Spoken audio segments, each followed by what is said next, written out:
For the moments that matter, choose Curad Naturals. Infused with aloe vera and vitamin E, Curad Naturals bandages protect your unexpected scrapes, cuts, and burns while also moisturizing your skin. Find deeper relief with natural ingredients you can trust to start the healing. When life's surprises call for the best, choose Curad, a deeper level of care. Shop the full collection on Amazon or visit Curad.com to learn more. Get business done with the new American Express Graphite Business Cash Unlimited card. With unlimited 2% cash back on all eligible purchases, unlimited 5% cash back on flights and prepaid hotels booked through American Express Travel Online, and a flexible spending capacity that can grow with your business, you'll have the confidence to keep building. Apply today and earn a welcome offer of $1,500 cash back after you spend $50,000 in qualifying purchases on your new card within the first 6 months of card membership. Terms apply. Learn more at go.amex/graphite. I was dual active duty myself, and I wish this program was around when I was going through the Navy. I have two children, and, getting through was pretty tough. So this was developed, this program piloted in March, and it was developed as a direct result of a need for our military mothers. Mm-hmm. Out of 100,000 births each year with active duty and spouses, 1 in 3 will experience, unfortunately, a maternal mental health complication. And sadly, about 75% of those moms will not get the care they need. They go untreated. I think they often don't know where to go, or they don't have somebody to come around and talk to them about what's going on. Moms are just expected to do mom stuff, right? But when he comes to the house to see, they all look at the new baby, and, they're not really checking in on mom and, how mom's doing. And so I think that's part of it. I think we just keep going. And so this program was deliberately set out to do the things like Megan was sharing with us today, to check in.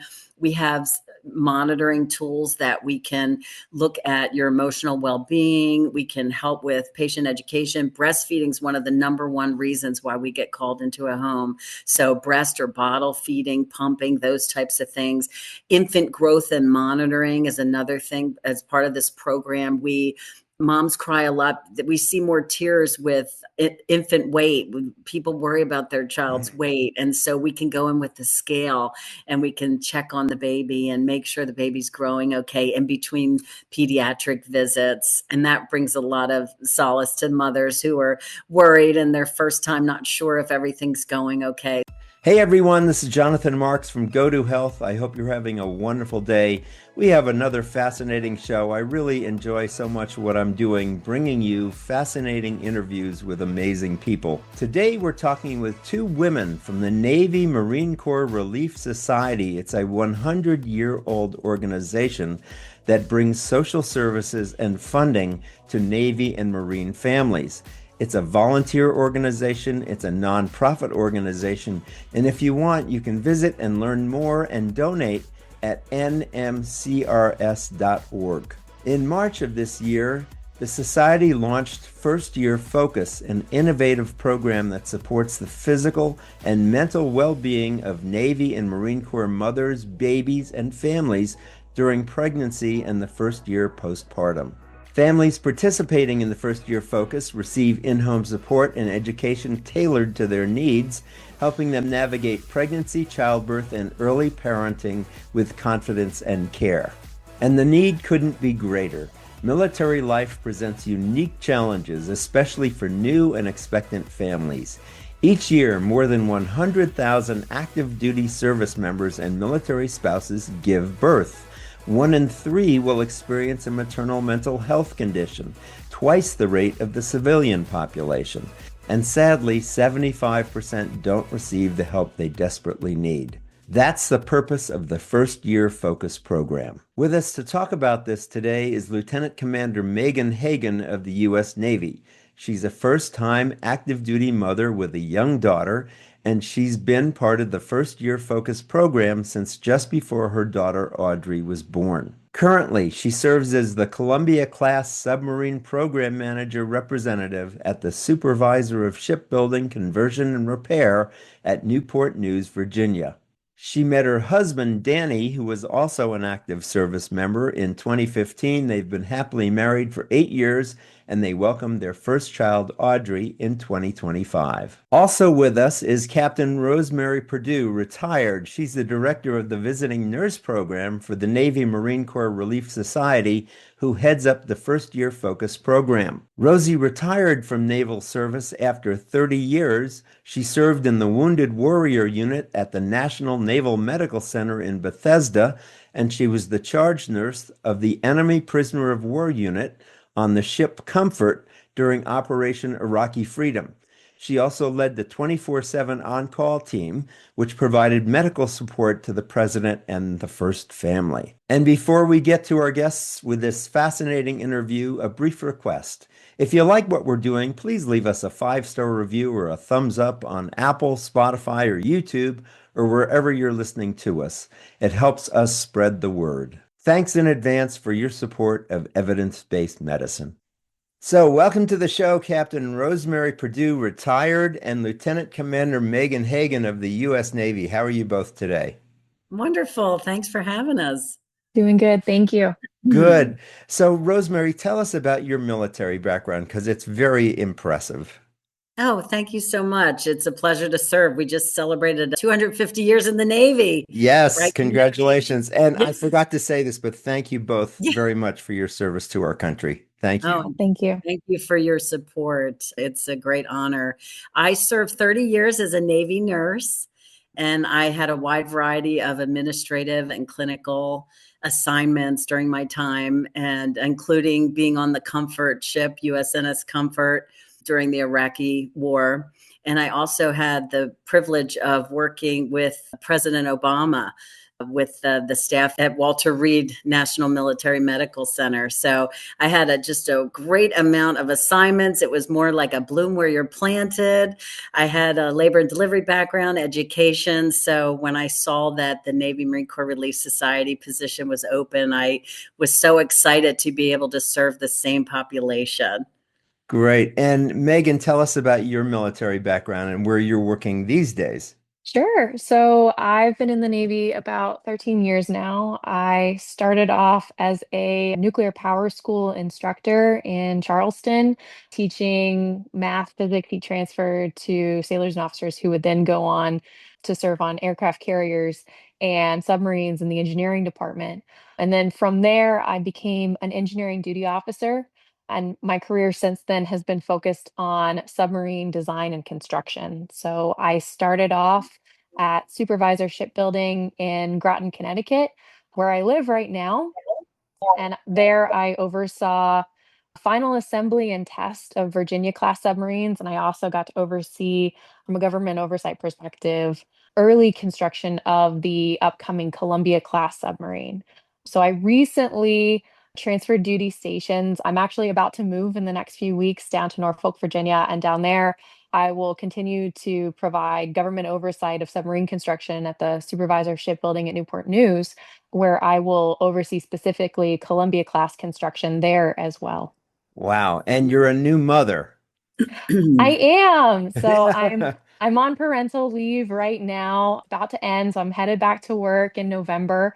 So I gave birth mid-July to my first child, a little girl named Audrey.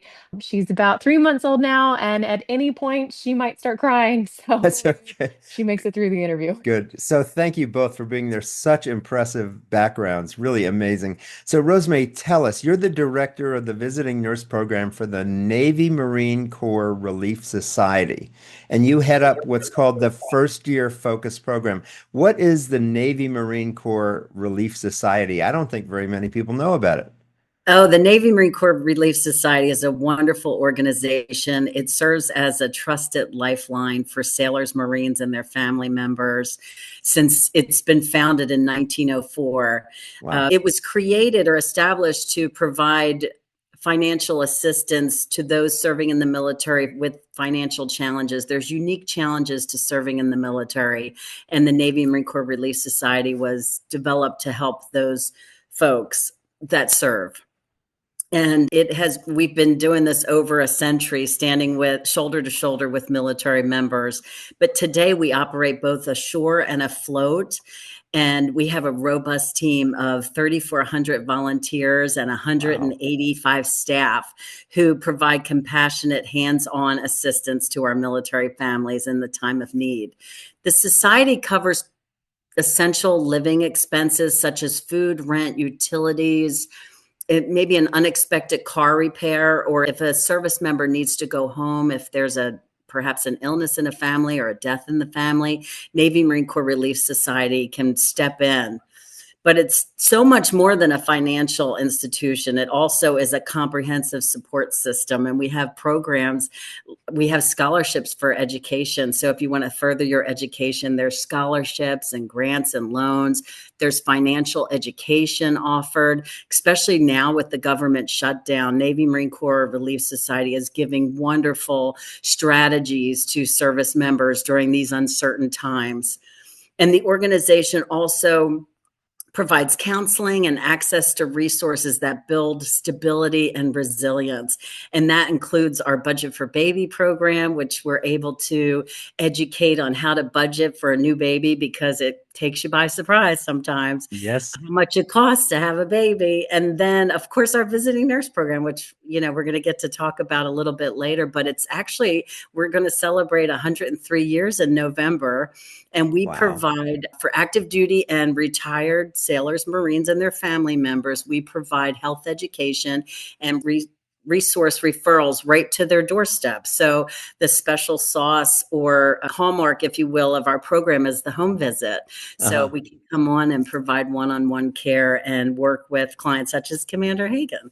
That's great. So I understand NMCRS donates, I guess, about $50 million a year to serving Yes. members. Where do you get this funding from? Who funds you? It's all through charitable donations. We could not do what we do without the generosity of people that contribute to our mission. Every dollar goes to helping our sailors and Marines and their families to provide support with dignity to them. Wonderful. I want to give people the website right now so that you can learn Sure. more. And if you want, go to donate and support the efforts of this wonderful society. It's NMCRS, nmcrs.org, and that stands for Navy Marine Corps Relief Society, nmcrs.org. Good. And I didn't mention this, but our society has earned the highest score. It's a 4-star rating on Charity Navigator. So I think that's important to mention when folks are looking to donate. Great. That's due to our transparency and the support we provide. Wonderful. So Megan, you're a first-time active duty mother. Tell us about the first year focus program and what your participation has been like, how it's helped you. Tell us all about it. Sure. So I found out about the program from another friend who had recently given birth in the area. She went through the program and she recommended it. At the time, I had kind of an odd job set up this year that I started my job in Virginia in March, but my family couldn't quite move just yet. So I was actually in Virginia through my third trimester, and then I came back up to Connecticut and gave birth. So it was a pretty wild time. I got back to Connecticut about 2 weeks before my daughter was born, and I got in contact with the visiting nurse in this area, a wonderful woman named Susan. And it was amazing. In those first 2 weeks before she was born, Susan came over not once, but actually twice. The first time gave me this just really extensive, almost like lesson in breastfeeding so that I could be set up from the get-go. And I mean, I'd done a lot of reading and research online and YouTube videos, and I thought I was prepared. But I learned a lot from it. I didn't realize how frequent feedings were going to be, how long they were going to last. She showed me how to put my yeah, she showed me how to put my breast pump parts together. She taught me a lot about like how long express breast milk would last, and just I felt like I was immediately set up with a great foundation even before my daughter was born. And then she actually came back and provided a kind of crash course in infant care to my husband, who didn't have any experience with children, let alone babies. So just gave a very strong overview of, this is how to bathe a baby, how to swaddle them, different ways you can soothe them. And I think that really helped his confidence going into the childbirth. So then we gave birth, and she actually came back the very next week to check on how was breastfeeding going? Did I have any questions? Were we staying sane? It was even just nice to have somebody come by and say hi and check in on us. And since then, it's been really nice having somebody to check in at different points to let you know, like, hey, everything that you're seeing, that's completely normal, and is exactly what you would expect at this many weeks old or this many months old. It's been really nice to have somebody say, hey, here's what you can expect. And even in just the next few weeks of development, whether it's a growth spurt or a change in feeding patterns. Yeah. And she's always available even outside of the home visits. It's so nice knowing that I have somebody that I can call or text or that could stop by if something was wrong. And I think because of her, our breastfeeding journey has been going really well. I've been able to feed my little girl anytime she needs. I was able to pump a supply in case I needed to go out for any reason so my Sure. husband could feed her. And I think, and like I said, in many ways, I think it's gone well because of the foundation that we got through the first year focus. It's amazing what you said. You did all this reading and all this studying, but I have to laugh because when the reality comes, you're just dealing with it as it comes, no matter what you've read before. So thank you. Is your husband an active duty member as well? He was. So he got out in 2017. Okay. And since then, he has been an incredibly supportive military spouse, following me around to the different duty locations, keeping the house, in control anytime I've had to travel for work or go underway with a submarine. So through the whole journey, been an incredibly supportive partner. So you go underway on a submarine from time to time? Very occasionally, Yes. I predominantly work in the shipyards with construction. So I've gone underway as part of my own training and qualification. And then I'm also trained to go underway as part of our sea trials, which is basically when we go out and test a newly constructed submarine. Got it. Amazing. So, Rosemary, tell us, what was the need for first year focus? It's a relatively new program, I understand. It is. Where? It just warms my heart to hear Commander talk about her experiences because it's the exact experiences that we were hoping for. I was dual active duty myself, and I wish this program was around when I was going through the Navy. I have two children, and getting through was pretty tough. So this program piloted in March, and it was developed as a direct result of a need for our military mothers. Hmm. Out of 100,000 births each year with active duty and spouses, 1 in 3 will experience, unfortunately, a maternal mental health complication. And sadly, about 75% of those moms will not get the care they need. They go untreated. Now, why And is so that? Why is that? I think they often don't know where to go, or they don't have somebody to come around and talk to them about what's going on. Moms are just expected to do mom stuff, right? But when he comes to the house to see, they all look at the new baby, and they're not really checking in on mom, Yeah. and how mom's doing. And so I think that's part of it. I think we just keep going. And so this program was deliberately set out to do the things like Megan was sharing with us today, to check in. We have monitoring tools that we can look at your emotional well-being. We can help with patient education. Breastfeeding is one of the number one reasons why we get called into a home. So breast or bottle feeding, pumping, those types of things. Infant growth and monitoring is another thing. As part of this program, moms cry a lot. We see more tears with infant weight. People worry about their child's weight. And so we can go in with the scale, and we can check on the baby and make sure the baby's growing okay in between pediatric visits. And that brings a lot of solace to mothers who are worried and their first time not sure if everything's going okay. So having our experienced nurses who know these duty stations, Susan, for example, in Groton, is amazing. She's been there for many years, and they have good relationships on base. They know providers very well. and they can really stay in tune to help provide any kind of resources that's needed. But the program follows prenatally and then follows the moms up until 1 year post-birth, because we know this is a vulnerable time. So we want to keep an eye in, we want to keep checking in, and just have exactly what Megan was describing, just somebody in their corner rooting on them and to call upon.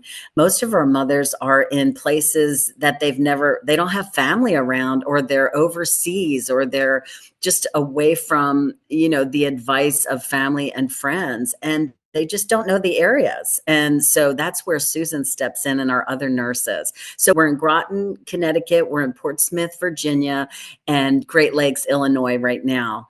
And so the program's going beautifully well. Good. So you talked about, well, often, pregnancy is a vulnerable time, tell me a little bit more about the extra stressors of being in military service while being pregnant. I mean, Megan, you've moved around to a number of places. You're moving again, and that puts stressors on you. You're in new places you don't know. Share with us the stresses of being in a military family and trying to raise a family at the same time, so we understand that. Well, right now, I'm a planner. I really, I try to predict everything that's going to happen. And with this upcoming move, like I said, I knew it was going to happen back in, I'd say, November, December of last year, which is about the time I found out I was pregnant. So I knew a lot of this stress was coming, that I would be on parental leave. And at the same time, we'd need to find a new place to live there. We would need to find childcare. We would need to rent out our home that we own in Connecticut. And this would all be going on while we had a new baby. I knew it would come, but now we're in it and we're making progress. And it's a lot. It's a lot to handle while also trying to figure out, nap routines and sleep schedules and feeding schedules for my little girl. So, I mean, through all that, I really appreciate this program. Something else I actually wanted to add was that with the first year focus, it lasts throughout the first year. Well, I'm moving in the middle of that. But Yeah. fortunately, I'm moving to an area where the program is provided. So Susan has actually been coordinating with the nurse there, and I'm actually going to transfer within the program Amazing. and yeah, and continue to receive that assistance as I move, which is especially appreciated, like I said, to help with everything that's going on right now, to have somebody come in and say, hey, are you doing okay? Do you have any questions about this area? Is there any part of taking care of Audrey that you need help with or you're not sure about in this area? So I hear about the locations where it's offered, and I I see so much value in continuing to expand that and potentially offer it to other military mothers in other areas. Wonderful. Rosemary, you mentioned how many babies are born every year A in 100,000 new and expected moms each year wow. in the military overall. So that's Right. the overall spouses and active duty. Incredible. Yeah, I mean, life goes on, right? You're in the Yeah. military and yeah, and you want to grow a family. So Yeah. you're in 3 locations now. What are the plans for expansion? Well, we'd love to expand. We're seeing great input from patients. As you've heard today, our nurses are feeling so good about providing this care. I mean, they are just feeling excellent about the pilot. So we definitely want to expand, but we really can't do that until we have perhaps a donor behind us or more funding that can help us grow to train nurses, to hire nurses, those types of things. So but we definitely are looking to expand in the future. That is one of our program goals because we're having excellent patient experiences with this. I mean, Megan said it all today. You absolutely are the reason why we wanted to have this program, and everything you said is what we were shooting for. So I feel terrific hearing you talk about that.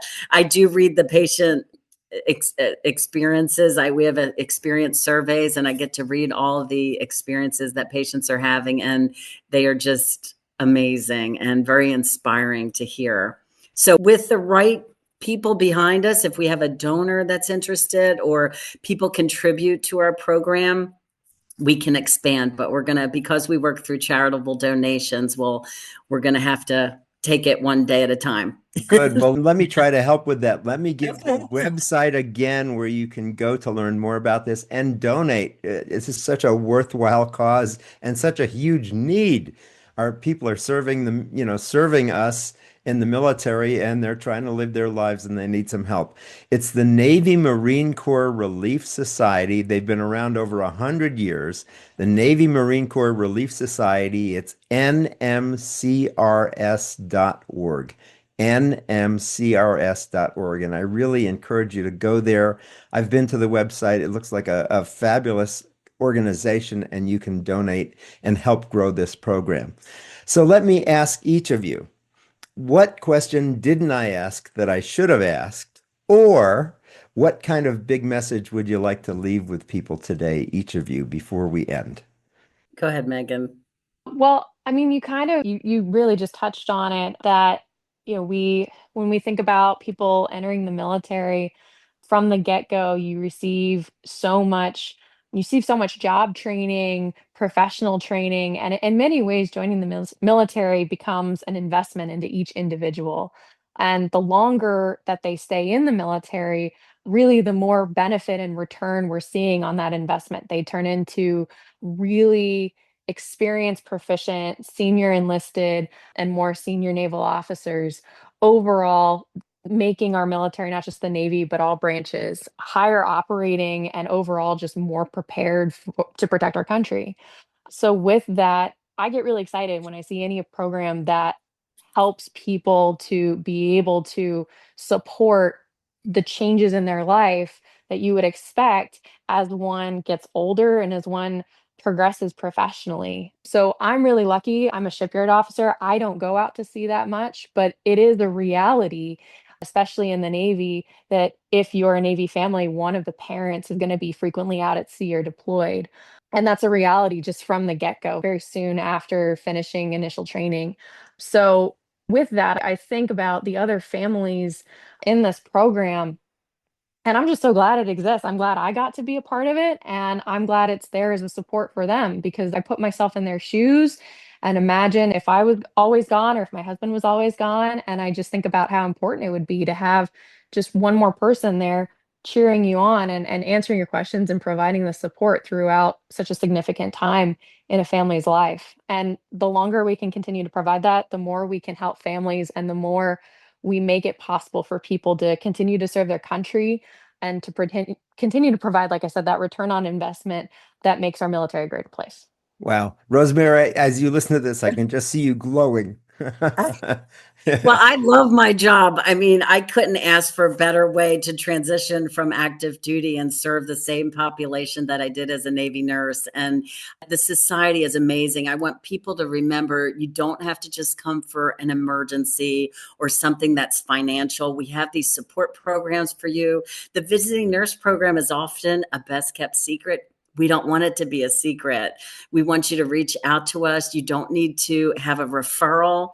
It's free. So it's self-referred, and we want to see you and we want to work with you to help build stability and resilience in your family and just get the best optimal health we can. So we are here for you. We're in your corner.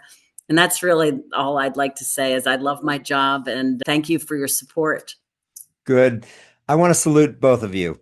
Thank you so much for your service to our country. Thank you. I'm kind of broken up right now. I'm just so, yeah, I'm just so amazed by what you two are each doing for us. Thank you so much. People, if you want to learn more and if you want to donate, go to nmcrs.org. That's the Navy Marine Corps Relief Society. We've been talking with Captain Rosemary Perdue. She's the director of the Visiting Nurse Program for the Navy Marine Corps Relief Society, who heads up the First Year Focus Program. And we've also been talking with Commander Megan Hagen of the U.S. Navy. Currently, she serves as the Columbia-class submarine program manager, representative at the supervisor of shipbuilding conversion repair at Newport News, Virginia. And she's a new mother of daughter Audrey. And they both have participated in the First Year Focus program. Thanks so much for being with us today, both of you. Thank you for having us. Thank This is you. wonderful. Thanks again, Megan. So again, everybody, thanks so much for being with us today. Before we go, just a quick reminder. If you liked what you heard, please leave us a 5-star review on Apple or Spotify or YouTube or wherever you're listening to us. It helps us keep this content free and reaching the right people just like you. Thanks again for being with us. This has been Jonathan Marks with Go to Health. And as we say at the end of every show, go to health. God bless. Take care. We'll see you again next time. Bye. Thank you for tuning in today to Go to Health. You are one of almost 10,000 people per day who enjoy the evidence-based health information offered by our guest health experts. You can watch us on our website and YouTube and listen to us on 8 podcast networks.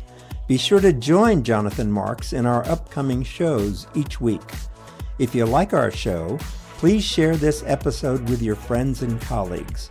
You can subscribe to the show, join our email list, send us feedback, browse through the online store, and view our library of over 150 shows at gotohealthmedia.com. See you next time, and remember to elevate your life with Go to Health.